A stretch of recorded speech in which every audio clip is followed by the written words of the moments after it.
આસો માસની પાવન નવરાત્રિના ચોથા નોરતે સુરત શહેરમાં રાજહંસ એપલ પાલનપુર કેનાલ રોડ પર આવેલ સોસાયટીમાં ભવ્ય રંગોળી બનાવવામાં આવી હતી। માતાને રીઝવવા પ્રયત્ન રૂપે સોસાયટીની 19 બિલ્ડિંગની મહિલાઓએ રંગોળી બનાવી હતી।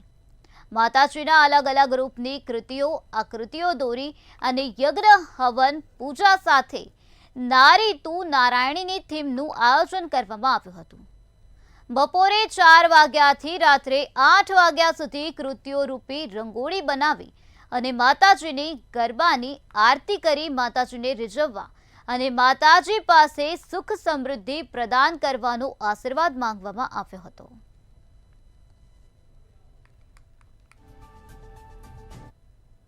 જે અમે રંગોળીની કોમ્પિટિશન રાખવામાં આવી, જે અમે છેલ્લા 13 વર્ષથી રાજન સર્કલમાં રંગોળીની કોમ્પિટિશન હોય જ છે।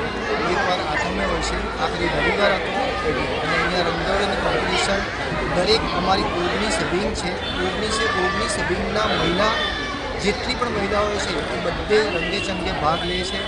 ઘણી બધી અલગ અલગ ટાઈપની રંગોળી બનાવી છે। ટ્રાફિક રૂલ છે, ફૂલોની છે, માતાજીઓના અલગ અલગ નામોની છે, ઘણા બધા સંદેશો આપે છે, યંત્રો બનાવ્યા છે, જે સારા આપણા પ્રોગ્રામો એ બધા આપણે દેખાવ હોય છે। આમાં ટીમ છે રાજહંસ એપલ સોસાયટીમાં દર વર્ષે નવરાત્ર દરમિયાન ખૂબ સુંદર આયોજન થાય છે।